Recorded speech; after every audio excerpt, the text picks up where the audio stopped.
From the heart of Dubai, where tomorrow is being built today, to the world. Welcome to the CTO Show with Mehmet. Here, we redefine technology and reimagine possibilities. With Mehmet, delve into the riveting realms of AI, cybersecurity, and digital technology. Experience the thrilling highs and lows of startups. Immerse yourself in the spirit of entrepreneurship and witness the future of business innovation being written in real time. Now, without further ado, let's tune in and explore the future. Hello and welcome back to a new episode of the CTO Show with Mehmet. Today I'm very pleased. Joining me from the US, Colin McIntosh. He's the founder of Sheets Giggles. Uh, I would say Colin has a very rich journey when it comes to starting businesses, finding first customers, fundraising, and a lot of, you know, interesting topics. I would say that every founder probably think about it when they decide to start their companies. Colin, the way I love to do, when I do the introduction, I don't speak much about my guests, so I keep it to them. Tell us a little more about you, your journey, and what you're currently up to, and then probably we can take the conversation from there. So I appreciate you having me on and talking to me. I am the founder, best known, I think, as the founder of a company called Sheets Giggles. Started that company 8 years ago. We make sustainable eucalyptus bed sheets, mattresses, pillows, and we've been doing that for the better part of a decade now.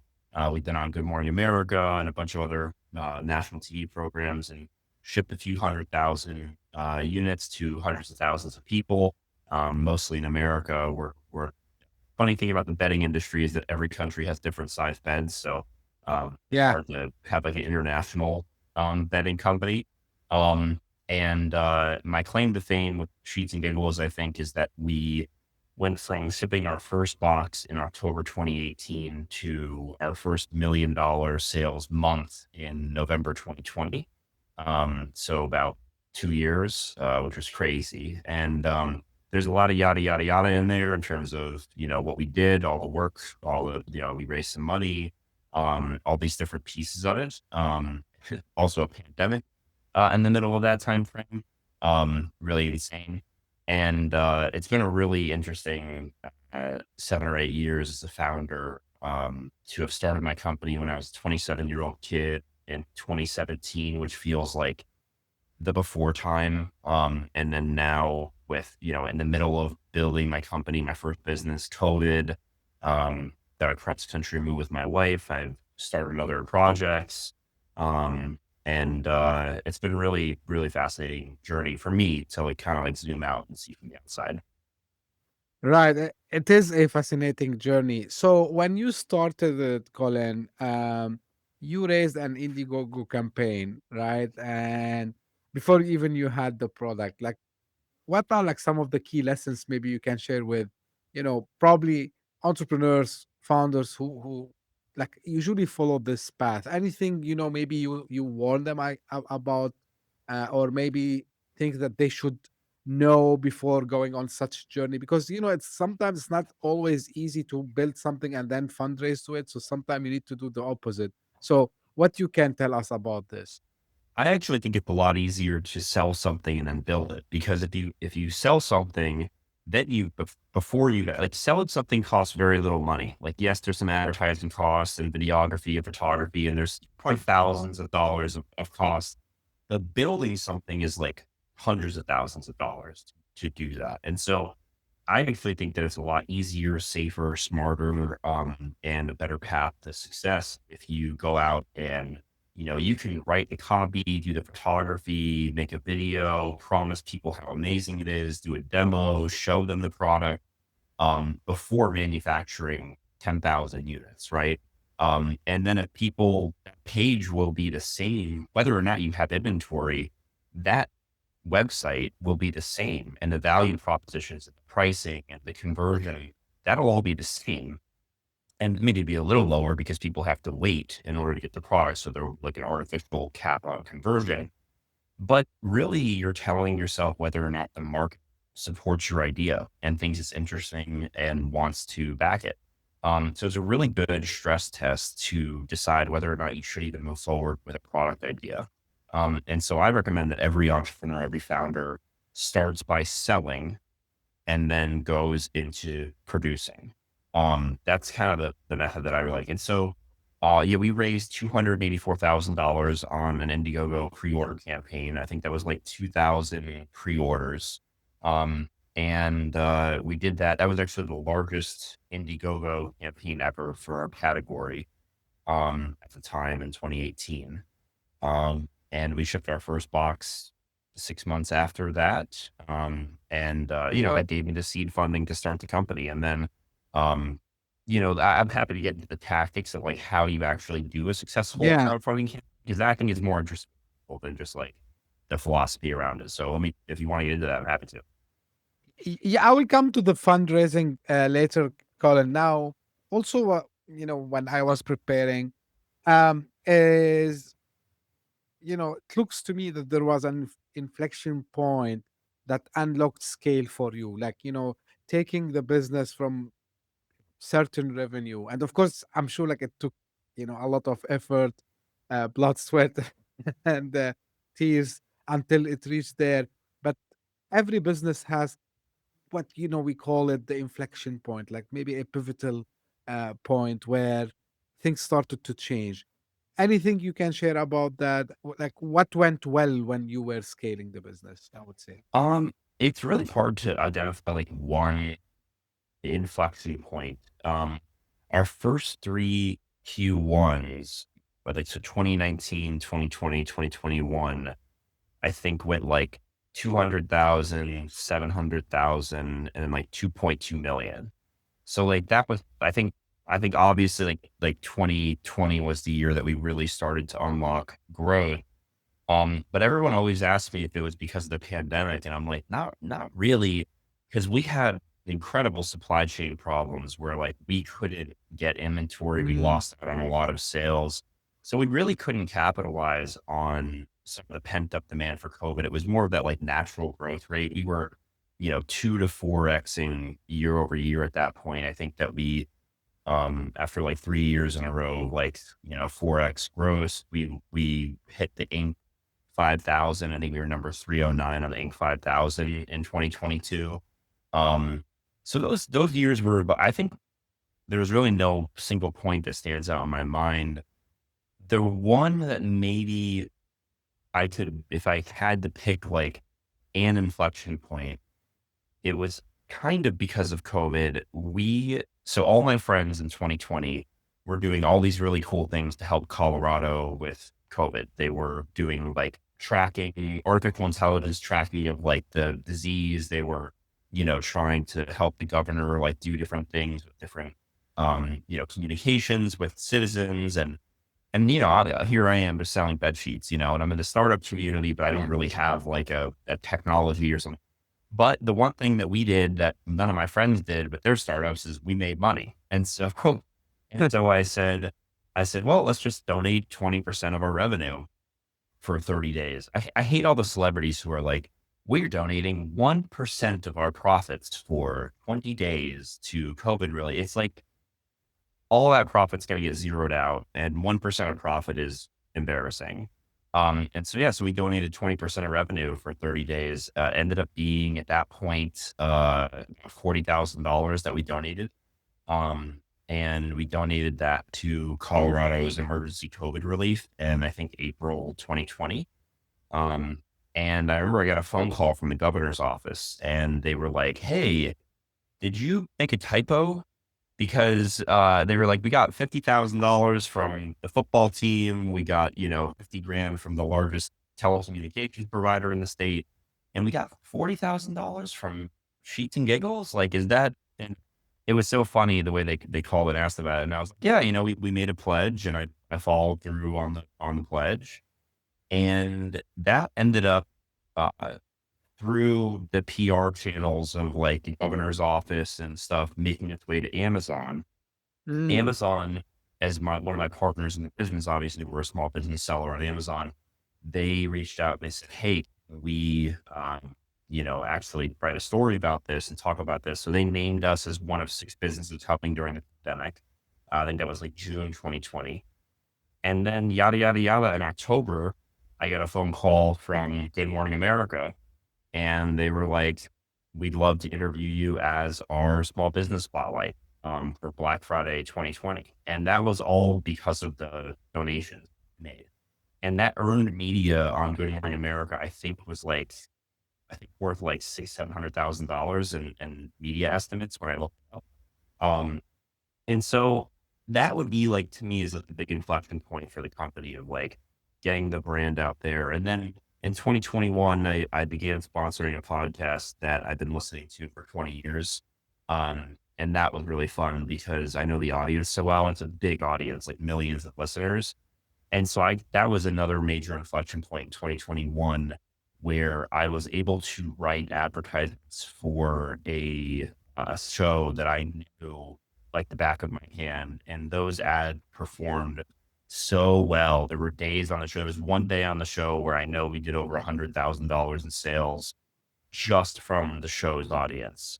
And so those were really the big 2 things that stood out to me when I think back. Great. And, I'm happy you mentioned this, Colin, because, I wanted to ask you, actually, my next question was around, building the brand and, doing my little search. I've seen like, you build, a kind of cult following through humor, authenticity, right?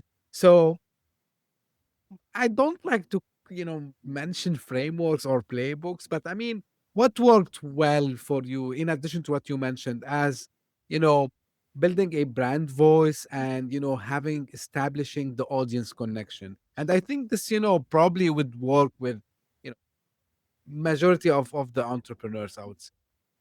Well, humor is really hard. And because humor is writing and writing is really hard. Um, I find it funny that human beings invented an AI to write for them because writing is so damn hard. Good. But I think that the lesson is brand needs to be true to its founder's personality. The founder is going to be driving most of the brand voice content, copy, especially in the early days. And so there are 12 brand archetypes, right? There's sage, there's the everyman, there's the inventor, the patient, hero, the caregiver, the romantic, explorer, and we are a jester. And we're kind of our secondary brand archetype is like kind of an outlaw or a rebel. And then we're also a bit of a hero. But I know that we're a jester, and that's because I know who I am. And that's the way that I go about life. I joke about most things. I don't take it seriously. I really say on the bright side. And so, I knew that was going to have to be a brand that I built. It was going to have to be comedy. Because if it was anything else, if I tried to be serious, about like, these are the best bed sheets you'll ever try. And here's why, 12 reasons why I couldn't do it. Like it would be so boring. And I specifically picked a category in bedding and sleep that I found to be like kind of a blank canvas for doing something funny and different because who's funny in the bedding category? Like maybe Purple, right? Like Purple they had some good ads. But like other than that, like it was all like, oh, it's the finest cotton you'll ever have. And I would go on the subway in New York and like Brooklyn and Bowen Branch and stuff would have these images of like women doing like acro yoga in bed with boyfriends or like French press coffee, like on the edge of the bed. And then be like, nobody lives like this. Nobody's bedroom looks like this. So I wanted to do, dogs in bed and wine in bed and pizza and movies and video games out. Like, somebody in a small apartment where their bed is their couch, their workstation, like, and so that was something that like we did day one. We're really knew who we were speaking to, we knew the voice that we wanted to do. And I'd recommend to every founder to do a brand identity map before you get started. And this is kind of a broader, like do all the things that don't cost any money. So a business model, a financial model, a brand identity map, start a website, and you can do all of that for like $50. And that is going to kind of make your company feel more real and put guardrails around it and actually help you visualize like, okay, here's the financial model, here's the brand identity map, here's the business model. And now I have a real website. And then you can go from there. But the brand identity map, there's a great one. If you Google brand identity map Techstars, there's a really, really good one that's available for free on their website. One page. Don't pay an agency to do a 20 deck brand identity map for you. It's a nightmare.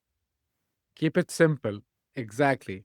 Super simple. I remember, sorry, put aside. Yeah, I please. remember one time I worked this agency at my old company who they did a brand identity map for the company. And I'll never forget, they were like, your ideal customer is Sarah. She's 24 years old. She lives in New York. She still drinks caipirinhas from her semester abroad in Brazil.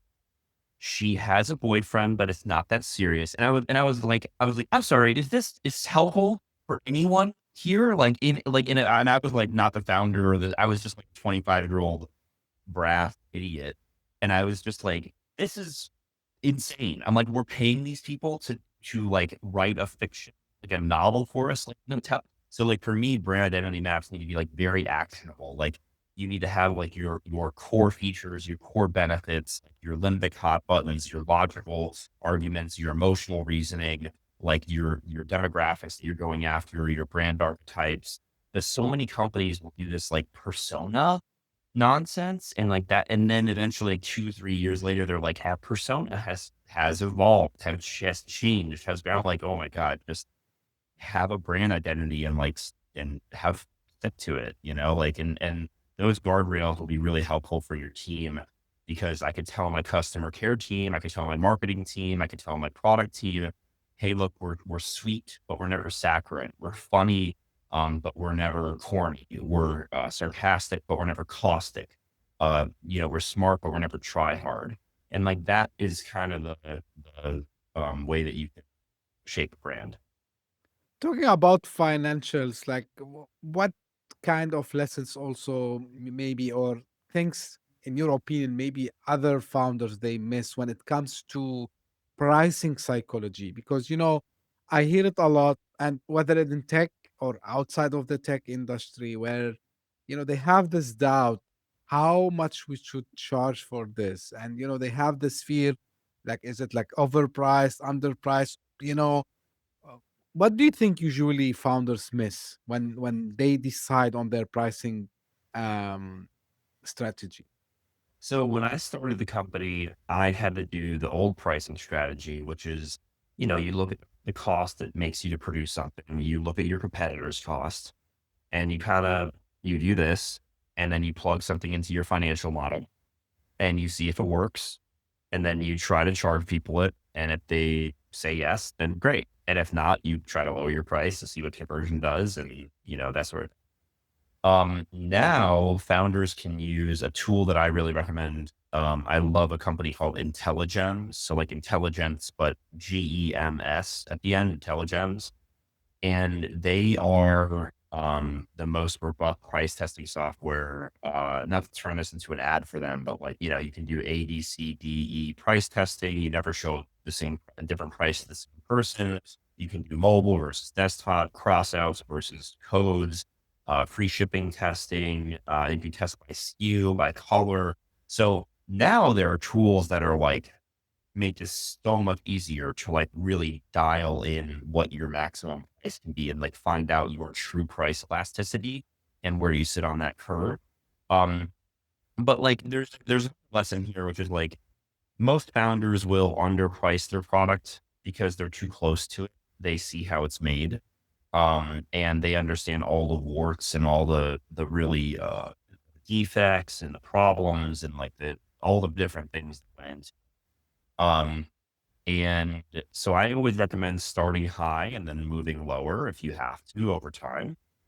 There's nothing wrong with going higher over time. A lot of people are skittish about that. They're like, oh, like, the founders need to realize that 90% of the people who ever will come to their website over the course of time will probably be new eyeballs. And so changing your pricing is not really that impactful to your existing customer. And if anyone brings it up, hey, you lowered your price, I paid a higher price, just have a customer care response ready to go that says, you're absolutely right. Like, thanks for notifying. Here's a $10 gift card to Amazon, as an apology for, changing our prices. And so something really simple like that goes a long way. But um, there's a bunch of ways of pricing theory. There's obviously the COGS, like I mentioned earlier. There's like more of the finger to the wind. There's the robust price testing, the competitor analysis.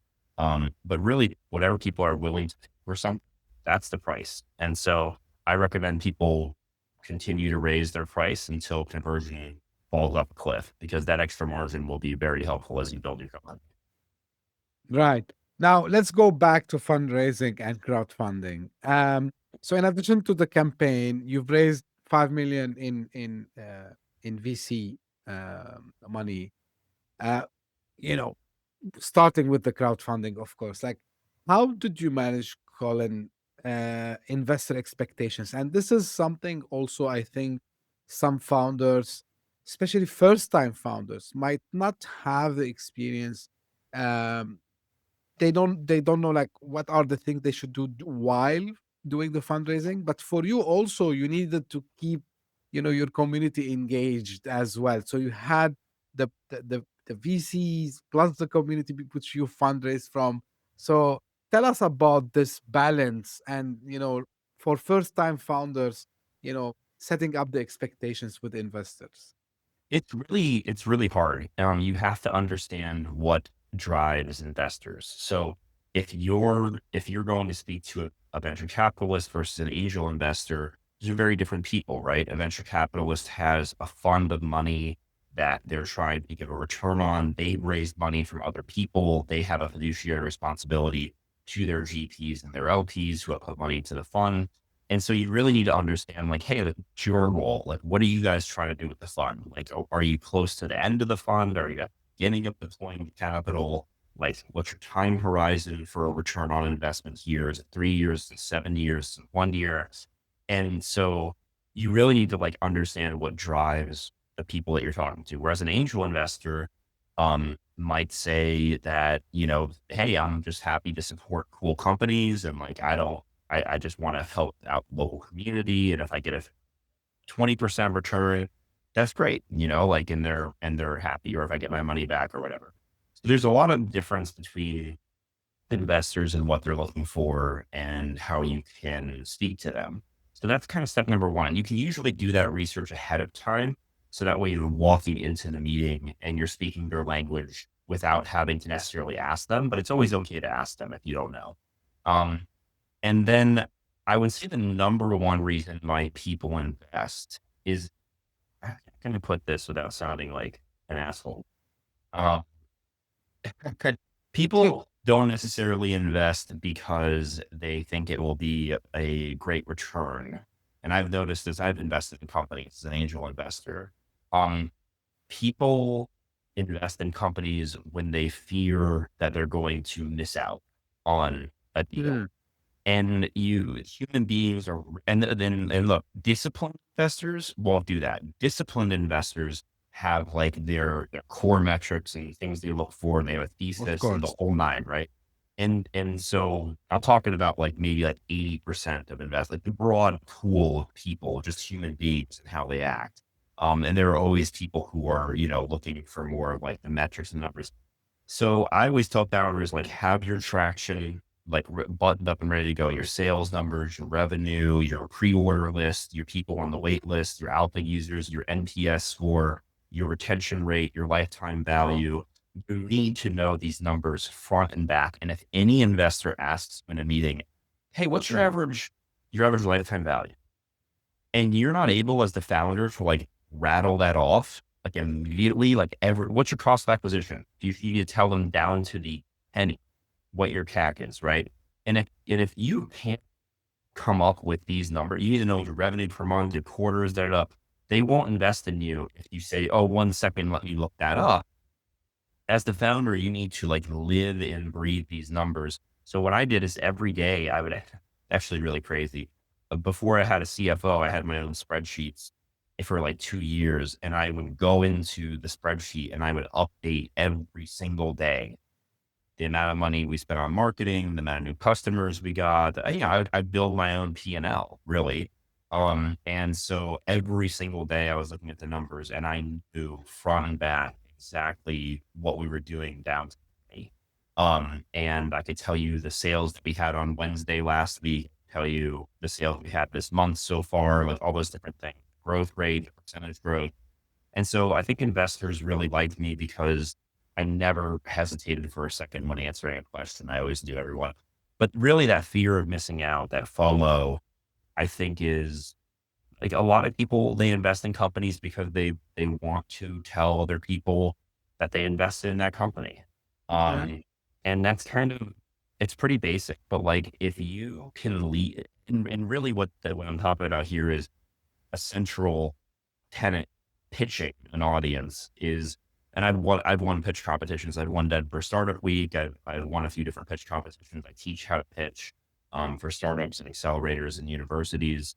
One of the core things is understand the feeling that you want to leave your audience with. And the feeling that I always wanted to leave people with is, if I don't invest in this guy, I'm going to feel really stupid in a few years. And that was, I knew that that was kind of the thing I wanted to leave them with. And also that this guy's funny.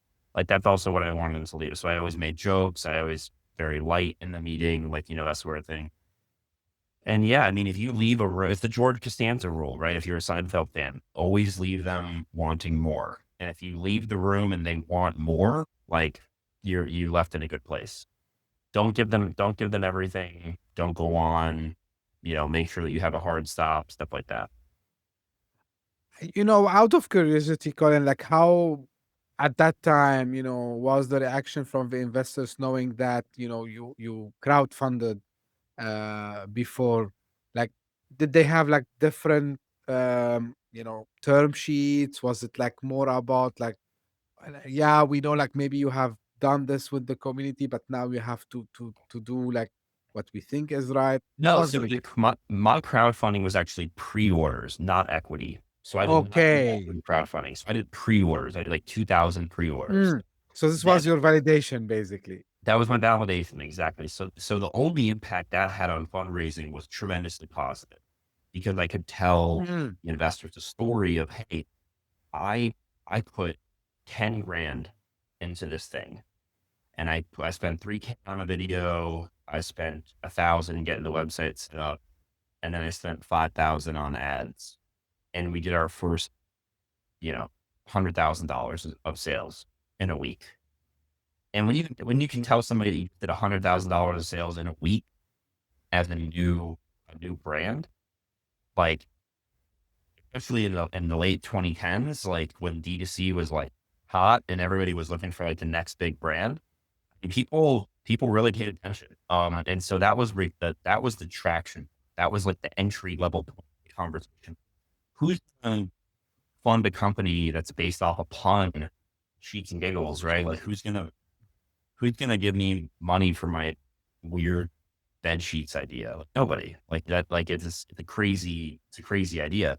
But if I can go to them and I can say, hey, I just launched on Indiegogo yesterday, and we did $45,000 on day one with no advertising, just off of our email list. I think that everyone kind of immediately, like, you don't have to understand direct to consumer or marketing or branding. Investors speak the language of money. And so no matter what your idea is, if you can tell them that it's making money, they will talk to you and listen to you.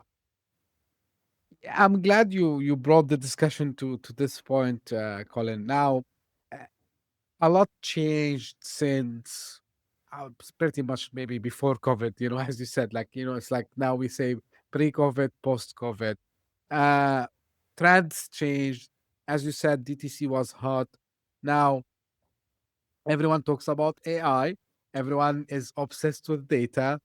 Uh, if you, or maybe let's say you and me were advising or like maybe mentoring a founder today to go and raise his or her seed round, right?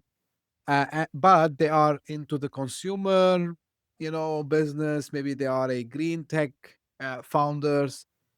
What do you think they should be doing today, knowing the current needs from investors in the age of AI and data? It's a really hard question. So investors keep moving the goalpost as fast as they can. Most think because they want to make like pithy LinkedIn posts about how like $1 million ARR isn't impressive anymore. Like, like everybody wants to everybody wants to go viral. You know?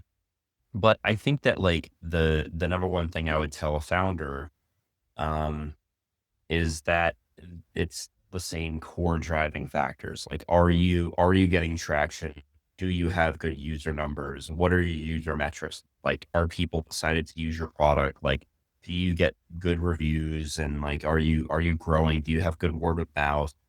Like, investors want to see organic user growth. They want to see, month over month growth in users. They want to see, great user metrics on the website. Are people engaged? Are they staying engaged? Are they using the app? Is the attention rate high? The engagement rate high? So like, I think that most of these metrics are still pretty similar. The main difference is like, you're not, when I pitched Sheets and Giggles, I remember I told people like, hey, I don't think this is a home run. I think this is like a double. And I would tell people like, I think this is like a good company that can make money, that is making money, that, can be a pretty big brand. I don't know if it's going to be, $1 billion company or brand or something like that. And I was pretty honest with my investors. I think that that's one of the reasons why a lot of my investors invested in the business, because they felt like I was being very like genuine and open with them about what I thought the business could do. A lot of founders go into the room and they're like, we're going to do 3 million year one, then we're going to do 30 million year two, then we're going to do 100 million year three. And then, we're going to take on the $15 billion market in year four. And that like, and they keep having these like concentric circle rings of market that like, and it's just like, it just shows like an irrational exuberance and a lack of understanding of like what it actually takes to build a big business. If you just kind of go in there and say that we're just going to J Crew hockey stick in 2 years. And so I think that that's understanding that like investors are looking for higher returns. Because I mean, interest rate environment changed in 2022, 2023 so much that, 15% IRR is not the norm anymore for what venture capitalists need. They need like a 25% IRR in order to provide compelling returns to people who are putting money at the fund. And, if you're going in there and you're saying like, hey, like I have a $20 million idea or something like that, it's just not interesting to venture capitalists anymore. Like it's so there, but you need to be both at once. This is the balancing act. You need to be at once very rational about what your prospects are and what your growth rate will be, and be able to defend that financial line. And if you're going to raise money from venture right now, like you need a big idea and a big market that is going to really like not necessarily grow like rapidly exponentially, but like has legitimate potential for 9 figures of revenue or more, like in, a 5-7 year period. Because investors are looking for much higher returns than they were a few years ago. I mean, when interest rates were near zero, you could give people a 10 to 15% IRR and look pretty good. But, now it's not the case anymore. Right. And like I give hint to some founders sometimes where I tell them back maybe to the pricing discussion that we had. So just let's say you gotta sell something, whether it's software, physical product, doesn't matter, right? So just put a number and like just calculate how much you can grow. Really, you can scale it, right?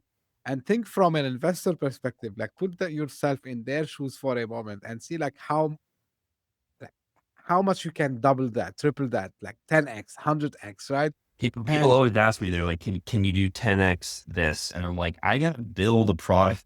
So it's a little, like I'm already growing 4x year over year. Can I grow 40x year over year? Like, probably not, like, but, I always refuse to like lie to investors. That's an interesting thing is like, a lot of founders, they feel like they should just say whatever the investor wants to hear. And Right. I've had investors tell me in the room, hey, we want to invest. Just tell us how this is going to go to Mm, $100 million within, 5 years. And I would sit there and I'd be like, I'm not going to do that. Like, I don't think that there's a viable path for me to do that with the fact that I'm doing this product and this specific brand and mix. I think I can do, 20 to $50 million in that period of time, like in revenue. And I think that that's great. But if you don't think that that's interesting, then I'm not going to lie to you. It's really weird. Like, it's almost like they want to be, they want to hear a story. You know what I mean? Like, they want to hear like it, but at the same time, like if you spin a yarn, then they're gonna, roll their eyes and they won't meet with you again. So it is a balancing act. Like, founders really do have to understand, like, you know, and I've always erred on the side of like being extremely honest and like, yeah, just telling 100%. people like, hey, here's what it is, here's what it looks like. And I think that people really respect that.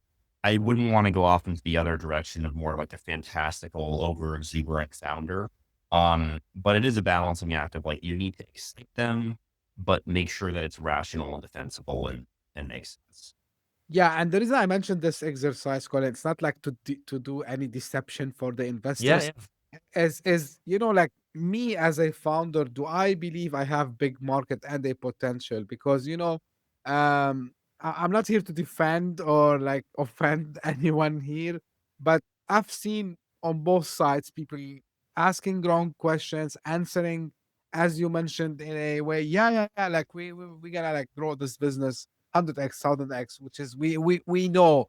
I say like everything has kind of quote unquote law of physics, right? So you can't break the limits sometimes. So if you're, how much market share you can take, it depends on which, of course, like geography you're operating as well. You want to say I something? also think that this is a moment for people to build bootstrap companies. Like, I really do. I think that this is a Mhm. good moment in time to be more disciplined about, revenue, profit, growing slow. I think that this era, the last 2 or 3 years, and then probably looking into the future a few years, I think it's going to create a lot of really good businesses because when money is tight, when times are tough, or the economy is bad, um, there's a lot more founders that are forced to grow organically, slowly, methodically, ruthlessly. Um, and then that, in 5 or 7 or 10 years, when the money's flowing again and when times are good again, they'll, be like MailChimp or, like some, and people who raise tons of money yourself for huge numbers because they've never taken a single dime of equity financing. And I think that that's a really cool place for us to like be in, although it is really hard, for founders that, raising money is a bit of an easy one to go out and start getting some scale. But I think that it will build better businesses. I think that people, should be very like aware and cognizant of like, should I raise money? Is this a venture capital backed idea? Is this a scalable idea? And I think that goes back to the goal of why you're starting it. Like, are you Right. starting a company to make billions of dollars? Are you starting a company because you want to work for yourself? Yeah. Or are you starting a company because you want to help people? And those are not necessarily mutually exclusive goals, um, but they are different. And so, you can help people without making money. You can make money without working for yourself, and you can work for yourself, without helping people. And so like that, like, but I try to do those are my three goals, like, and it kind of have like a Venn diagram of them. Uh-huh. Um, but like, I think the founders need to be honest with themselves. Like, what would make me happy? And that's, sorry, that's a deeper question. Like, pro tip to any founder out there, nothing will make you happy. The only thing that will make you happy is right here. And it comes from right here. And you have to wake up every day and choose to be happy. There is no like external force that will switch on happiness for you. There's no number, there's no crowd, there's no accolade. There's no I love you, dad. Like nothing will make you like happy until you just decide one day to wake up and your brain capable of it in the future. Your brain is capable of it right now, and you don't have to wait for it. And so that's like a side note of like, your business is not going to make you happy. So like, don't do it because you're seeking happiness. I always think the best businesses are the ones that are in service of others. And, I Mhm. think that's why we're put on earth is for the service of others. And so you can do that without raising money. You can do that without growing a big business. And I know a lot of people with lifestyle businesses, $10 million a year, $20 million a year, um, that are just the happiest, most successful people I know. And I think that that's something that we undervalue because venture capital has really trained entrepreneurs to go raise money and then go brag about raising money, on LinkedIn and TechCrunch and stuff. Right. So this is a question. I'm involved in a training program where it's not training. I would call it like apprenticeship program. And I ask to be entrepreneurs, like the same question you just asked, like why you're doing this, like what's your purpose? And they ask me sometimes, to your point, yeah, like I want to make money, and then I'm looking for investors, and then I say, okay, fine, like why you need this money? Are you going to, do you want just to have a comfortable life? Probably, maybe you have a number in your mind that, okay, if I have this income, I will be happy, but I want to be working for myself. And they asked me, is that wrong? I said, no, it's not wrong. If this is your purpose in life, that's fine. I can't force you to do something else. But when, you know, if you're, I call it like a mission bigger than yourself, or a vision bigger than yourself, then yeah, probably you would need some support down the road. And this is where you might, you know, but I'm with you, Colin. Like I push people to bootstrap at the beginning. At least they start to have skin in the game. They start to figure out few things by themselves, because if you try to immediately go and fundraise, it's hard first. And we know, maybe this also, Colin. Like investors would give you the different kind of look. Like, right. So you need to build some credibility. You can spend a lot of time and a lot of energy trying to raise money and never get a single dime. And all that It's time not and energy easy. could be spent on building a business and building a book of clients and building customers. I think that yeah, to go back to what you were just saying, like there are so many founders. I fell into this trap when I was 28, 29, 30, who think that if I can just get to X, I would be happy. And it doesn't matter what X is. X for some people is $5 million. For some people, it's $50 million, $100 million. For some people, there's never a number, right?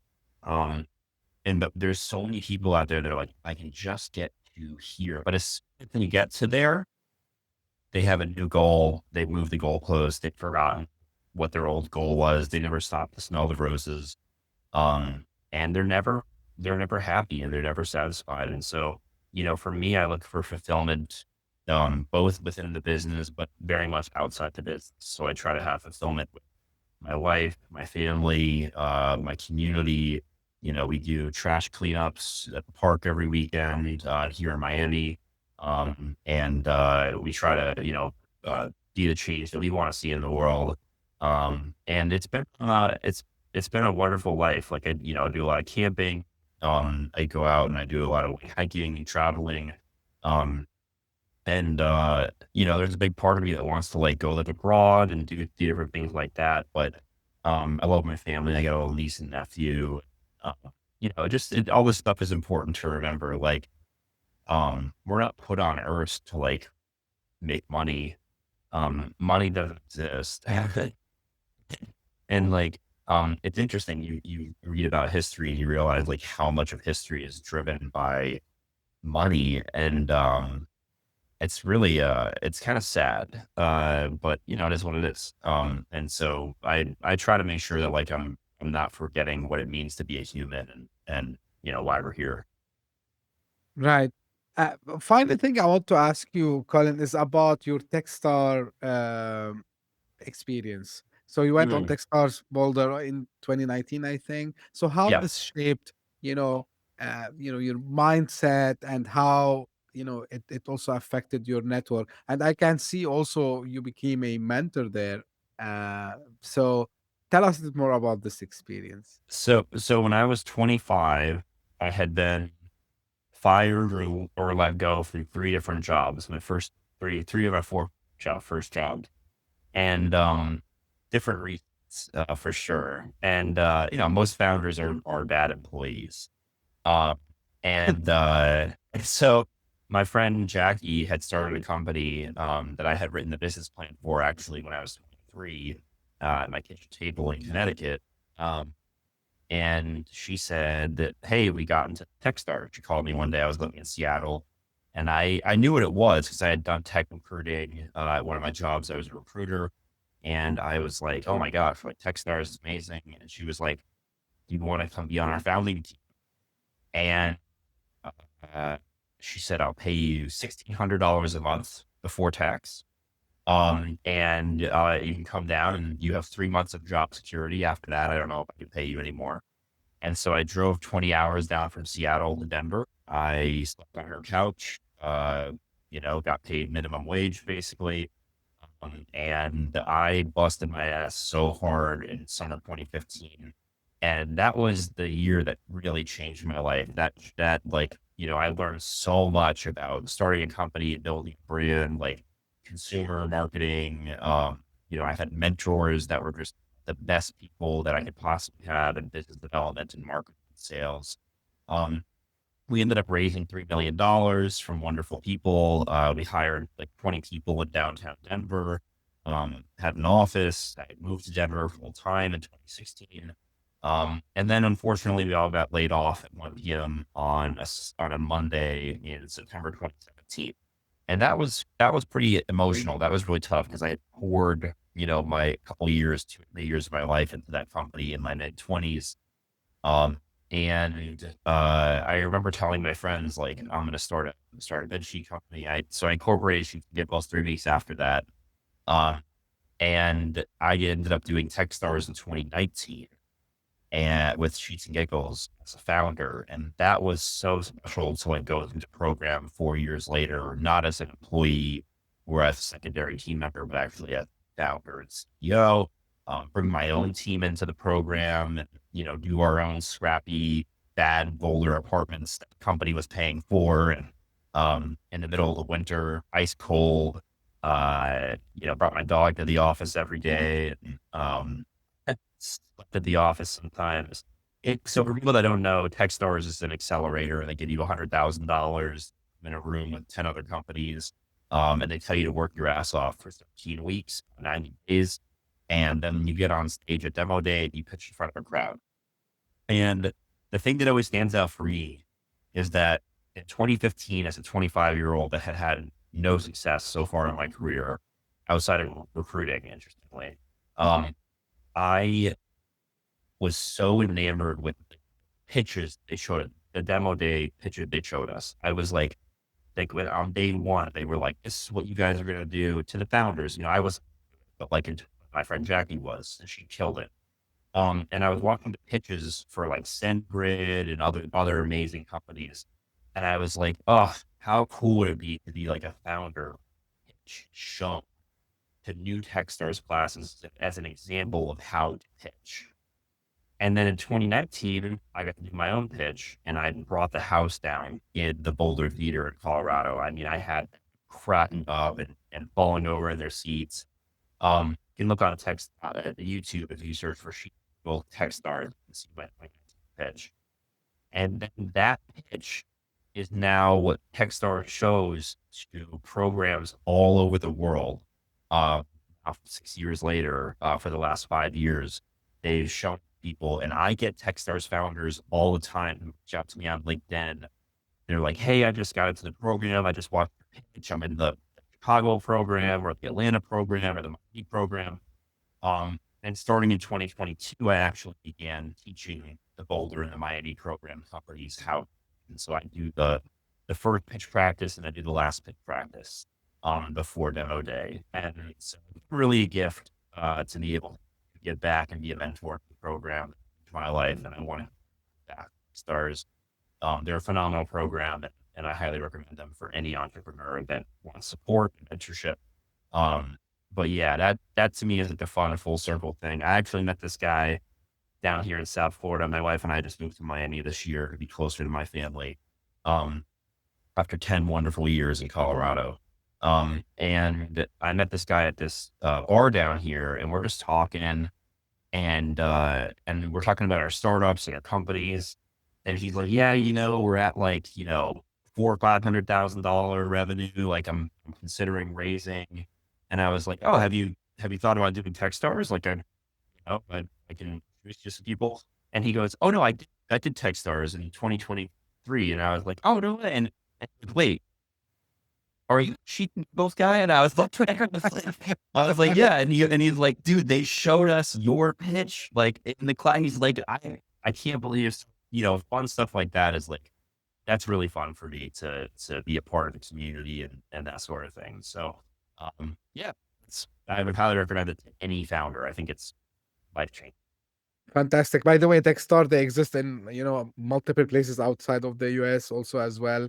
They're So many countries have a Yeah. Techstars program. Yeah. So if you're listening or watching us from somewhere, go search for your local Techstar. So probably you will find. By the way, I watched uh, you know, this is why excited me to talk more to you, Colin, because I watched the video before a couple of weeks ago because we're supposed to record before. I'm transparent with my audience.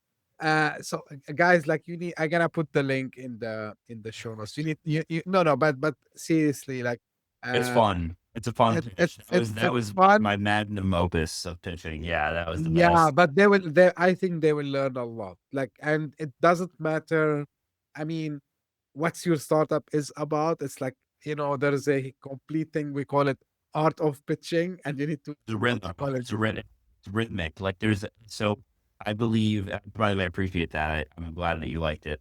There's a rhythm to speaking, singing, dancing, comedy, cooking is rhythmic, storytelling, writing, like Right. things that humans have done for hundreds of thousands of years around a campfire are like now part of us evolutionarily. Like there's a rhythm.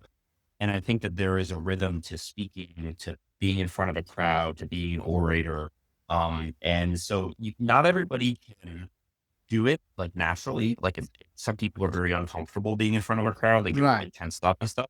But there are like a dozen or so rules to a good pitch. And what I'll tell people is cheat sheet is you gotta make them lean in within the first 10 to 20 seconds. And if you don't make them lean in and put their phones away, they are just not going to listen to you. And the best way to do that is not describing the problem, the story, the solution, the people, that is all nonsense. No one cares about your problem. No one knows about your problem.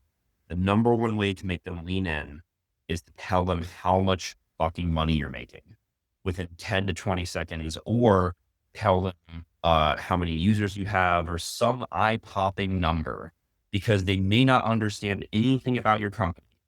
But a big number is like, we're squirrels. So like big number, humans are like, whoa, big number. Like, and so do something like that. Right. Finally, Colin, where people can get in touch. I'm pretty private overall, honestly. I'm not, but you can email me. You can find me on LinkedIn. That's probably the easiest. Yeah. Just search. Yeah. Yeah. Colin McIntosh, Sheets and Giggles. I'm pretty easy to find. I just I don't tweet. I don't post Fine. on LinkedIn. I try to spend my life. I'm already on my phone way too much, so I try to be, a little bit private. No, that's completely understandable, Colin. But yeah, just for people, if they want, maybe just have a look on your LinkedIn profile. LinkedIn, easiest. Yeah. Yeah. So I gotta put the link in the profile. Colin, I really enjoyed the discussion. It's fun always for me to talk to uh, not only founder, I would say, or entrepreneurs, but your, I would call it, you know, it's like not attitude. It's like your character, your personality. You have like a very down to earth, you know what you're doing, you want to leave an impact, positive impact, of course, in the world and on people. And I, get too much, little bit, connected to people like yourself, Colin, who are No, that's trying not, to. that's really kind of you. Man, I try to tell founders and other people and anyone who will listen that, um, it's going to get a little metaphysical at the end here. Like, our atoms come from rivers and oceans and clouds and sand and rocks and trees and animals. And they're in this combination for Right, 80 years, if we're lucky, right? And it's a hard existence to be a human. I mean, to be alive and to be conscious is its own form of suffering. But at the same time, it's such a fleeting like moment in time where you get to be this combination of atoms that like, why are you going to spend this time doing anything other than like, being maximum human and like having a great time and helping other people? And that's right. really the big insight that I've had is like, life is so hard and no one asked to be born, and no one asked to be this combination of atoms. True. They just are. You're when you're pregnant, you gather them from everywhere, and then you put them together and you assemble, and here's the. um, but like I feel like my number one guiding thing is like I want to be grateful for the help that I can give other Absolutely. people get through life. Um, and then after that, we all go back to being rivers, rocks, trees, clouds, and like I think that's going to be a beautiful existence too. Like I look forward to being a river again. I really, really do. Can't wait. Yeah, I love this. It's being grounded, and being grateful, as you said, Colin. Like, usually I don't like to talk much, and take from my guests, but again, I like just add something about the purpose, about being grateful. So people reach out to me, and they see, hey, like, how much money are you making from the podcast? And I said, guys, you're not getting the point. Oh, It's not about the transaction. And I said, like, it's been a while when I stopped thinking transactional and I think purpose. Like, maybe it's not the famous podcast in the world, maybe it's not, I don't know what, but you know two things. First, I tell people always, if I have one person in the whole world who, by luck, now let's say, tune in, he listens to you, Colin, he get inspired or she get inspired. This for me is like I did my mission. I feel like this that's is, you're done. Yeah, yeah, that's what I said when I started. I said if we sell one unit, I'll be happy. Like I did right. one. You know what I mean? Like that's what I said. If we can make one person's life better, Yeah, so for me, yeah. it's the same exact thing. And the other thing I tell them, which is underrated in my opinion, I'm not sure. Like I didn't speak to a lot of the hosts out there. I've been guesting a couple of podcasts, but the thing is, and this is underrated, which people they don't understand. Like every time I do a new episode, I meet a new person, I learn new things, and now after almost 3 years and close to, I would say, 350 uh, interviews or more. I think Wow. 400. Yeah. So the amount of knowledge that I have, the amount of deep connection I establish with my guests, I tell people this is priceless. You can't put a price tag next to such thing, right? So it's like a treasure. So Man, now that I live in Miami, I love that, by the way. But now that I live in Miami, I grew up down here. So I left when I was 18 and now I'm back at 35, which is an interesting experience. I have people who, when they find out that I am the founder of a company or whatever, they will immediately ask me, how much money do you make? And they will immediately tell me how much money they make. And then people send me their bank accounts at get together. Like I'm like, dude, like go to therapy. Don't show like dude, I am not your validation or what. Like go fucking like work like, journaling. Like go get this out of your like there's so many people like that down here. It's crazy. I'm like, and I miss Colorado. Everywhere. And yeah, Everywhere. everywhere. Yeah, for sure. But you know, and it is, I will say, like, I think that I don't have to tell you this, but like, it is a privilege to be able to, you know, start a company and work on something you're passionate about. You know, winning the everything from the geographic lottery to living in, you know, developed nations to, you know, having wonderful parents and good educations. And like, and so that's another reason that drives me to like make the world better is like, you know, I know not everybody has the same opportunity and the same ability. And so I really want to help to create more quality of opportunity. And, you know, and I really also, I feel like I would be like wasting, my life and my potential if I didn't take advantage of everything that's been given to me. And so that's another thing is like, you got the ability, you got the time, you got the risk, ability, like do something fun, go do something different. And worst case scenario, like, yeah, you can go get a job somewhere, but that's a really good worst case scenario. It's like go work at a Absolutely. corporation somewhere. Like that's a very lucky place to be. 100%. Well, Colin, I can't thank you enough for your time, of course, and being on the show. It's an honor, and you know, I really enjoyed the conversation with you today. And this is how I end my episode. This is for the audience. If you just discovered this podcast, as I was saying to Colin, like maybe someone by luck, maybe it's karma, I don't know what you call it, and you tuned in, I have a small favor from you. It's just like subscribe and share it with as many people as you can. And if you are one of the people who keep coming back, listening, watching, if you're seeing this on YouTube, and you write me your feedback, you reach out, thank you very much for doing so.